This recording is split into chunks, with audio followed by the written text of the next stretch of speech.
amantombazane akhona la eVet ungawarate manje out of 10 Hhayi ngane based on their beauty and their mind? hhayi ngane yakwethu ngabanikeza mfowethu u-8 mina mfowethu wamanje la kuxubene konke mfowethu nje ingxova mfowethu abasontayo ngane yakwethu abalungile abaqwayizayo bonke mfowethu kulayishene la mfowethu bonke mfowethu balayishene manje awusaboni ukuthi oh loya wenza ukuno manje bonke bagqoka ngendlela efanayo benza ngokufana mfowethu Futhi abaqwayizayo. cha phela mfowethu asingayikhuluma. You think you're funny, do you? Funny.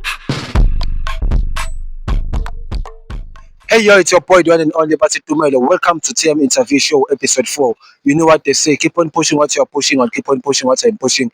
Push it until it's proven. That is our slogan. Ricky says, do it for the culture. And I say, do it for our own people. Mfowethu lana nginengcwele bafowethu sithake siphume nje siye sivakashele eVet, University of Vet, situated in Johannesburg. You know mfowethu la mfowethu asikubingelele sikwamukele ku TM Interview Show, episode 4. Ninjani bafowethu mina lona mfowethu umukelani wakashangase ingqwele yale kaBesta esigodini saNondindo bafowethu. Wait a minute. Who are you? Isifana somhlola lesi mfowethu sasho umgodi esingawugqibile mfowethu uqinise iqansi ikhanda lomuntu omdala uMadla edokubedla nabanye abaphangela mfowethu. Yimina ke lo into ongasekhisha uMadla inyoka. Suka ho mfowethu mfowethu ngikuphathele nje ama-questions lana mfowethu awu-8 nje mfowethu engizocela nje ukuthi nje mfowethu ungiphendule nje wona mfowethu ngokuzinikelela kuwona.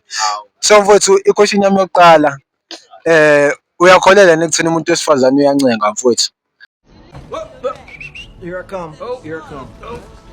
Ngeke ngani yakwethu mina ngikholelwa kulonto mfowethu ngamanje abantu bubancenga ngani yakwethu bavela babona njengesilima mfowethu umuntu agcine esenza izinto mfowethu ngoba efuna umncenge yabo ugcina uphenduka isilima anti thina siyingqole thina sibona ubububu mfowethu. Angithi niyabuza umsisi. Mfowethu kuyezwakala mfowethu ngingene kwi-question elandelayo.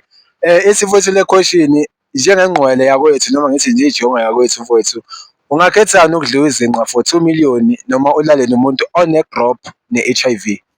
Hayi mfowethu imali esikhuluma ngayo mfowethu. Uthini? Imali le mfowethu esikhuluma ngayo bafowethu amina mfowethu ngithi ngeke mfowethu noma uthe 2 minutes 2 million mfowethu. hayi 2 million bafowethu ngeke imali phela bafowethu cha sikhulumeni iqiniso balalele emakhaya hayi kabi bafowethu imali kodwa phela ngiyijonga mina bafowethu ngeke akulungi hayi mfowethu ngingathola ne-HIV bafowethu kuyaphileka hayi ngizothatha lento le ama-ARVs ngeke hayi thatha lento ayinabungozi kuyaphileka sayithatha siyaphila sinankinga ngencane. All right mfowethu. So my following question, according to you, do you still believe ukuthi uthando lusakhona emhlabeni or usuyajola nje ngoba kuyenziwa nje mfowethu? ewe ngani yakwethu ngingathini mfowethu ngingavele ngikhulume nje ngama-experience ami engiyibonile bafowethu kulo mhlaba bafowethu sizele into eyodwa nje bafowethu ukuthi siphile mase siyashona. So manje uthando alisekho bafowethu sekuyimali kahle le kule nto le bafowethu sesiyadayiselana ukuthi manje khona abadayisa direct khona abadayisa indirect. Let me repeat this. Nizozwa kahle. Sesiyadayiselana ukuthi manje khona abadayisa direct khona abadayisa indirect. Yawo mina mfowethu bengizokuthi nginikeze imali yami uyihle masona ungidalela inantonjana ikhekhe ukudayisa nalokho ukuthi phela udayiswa ngendlela ehloniphekile. Hayi babo. Mfowethu awuyilapho nje mfowethu into bathanda imali angithi saze sakhanda lezi logeni mfowethu bathi bona i-chicken must be cooked thina sithi kudliwa imali kudliwa umuntu kunjalo nje ngani yakwethu.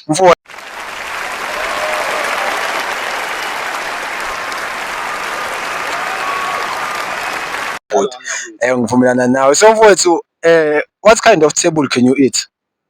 Itafula mfowethu mfowethu yazi isingisi phela mfowethu awuchaza ngani yakwethu awuchaza. So mfowethu sinamagama kunegama lento edliwayo elinegama elithi table, ngabe liphi lelo gama lelo? Table ayisithile ngani yakwethu usangilahla mfowethu ngivele ungise crash ngani yakwethu ungichazela angazi lutho mina mfowethu ngayifela la egoli ngani yakwethu ngizazela into engizazi izulu mfowethu awungichazele kahle unginabisa ngani yakwethu. I don't think he will come back again. Uthi mfowethu angazi ukuthi iphi example engingayenza igama but kunento edliwayo. Kuleyo nto edliwayo kunegama igama lesingisi kulelo gama ngothola igama elithi table ngabe yiphi leyo nto leyo? Hayi Angazi ngani yakwethu. Angifuni nje ukudlala ngani yakwethu angazi. Hayi.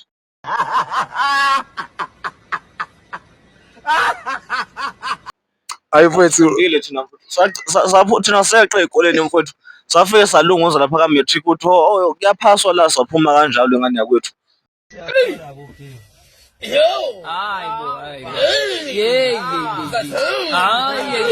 mfowethu.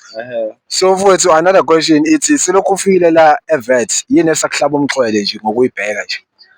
Ayi ngani yakwethu ungathini mfowethu? Lana mfowethu athi ngibuke.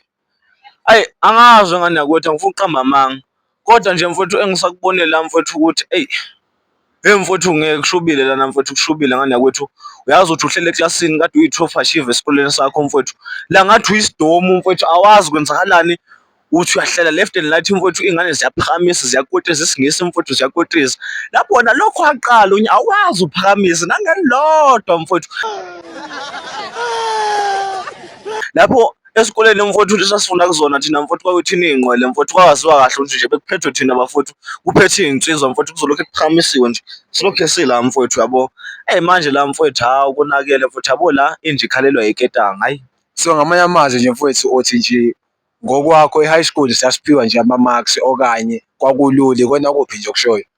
Mina engikushoyo mfowethu ukuthi yena lento le mfowethu kuya nange-environment okuyona mfowethu yabo ngoba ngisangaphatha mfowethu unantunjani uthe $100 uyabo mase ngiphatha u10 ubuza umuntu iphi imali ayifunayo uzothatha malini uzothatha $10 mfowethu $10 ngiyazi uthatha $100 ngobani akawazi mfowethu akayazi ivalue wayo uyabo into kanjalo so kuya nangendawo mfowethu indawo kuye ngosi nje iyiphi indawo mfowethu ekunikeza ivalue so ezikoleni nathi sasine value mfowethu yabo besifika la mfowethu sayafana na wonke umuntu nje mfowethu la ayikho nje into etheni uyabo so nje ukushintsha kwe-environment ukuthi ungasho lokho nje mina mfowethu yabo. He's not make sure. He's not make sure he's a full kiss. So wena mfowethu amantombazana akhona la evet ungawarate abanje out of 10 Hayi ngani based on their beauty and their mind? Get ready, get ready, get ready, get ready, get ready, get ready, get ready. ngani yakwethu ngabanikeza mfowethu u8 mina mfowethu wamanje la kuxubene konke mfowethu nje inxova mfowethu abasontayo ngani yakwethu abalungile abaqwayizayo. What did you say? Abaqwayizayo Ziyakhala zikulloud speak. abenza ngokufana mfowethu Uthi abaqwayizayo? cha phela mfowethu singayikhuluma. Cha phela mfowethu yabo hle wona ngani yakwethu azowenzakalani la mfowethu.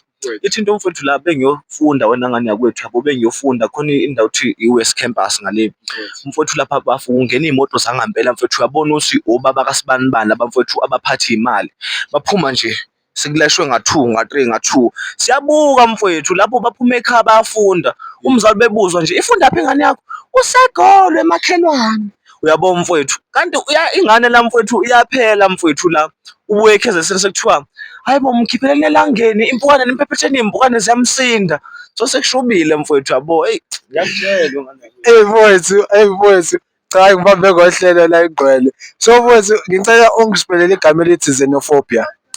ngane yakwethu nase spelling mfowethu esikoleni mfowethu ngayibalekela isingisi ngane yakwethu ngoba ubona nje mfowethu mhlawumbe ngisipelele mhlawumbe igama elithi yena angazi mfowethu ihashi xenophobia mfowethu asifundile thina mfowethu sangena ngopoto la evet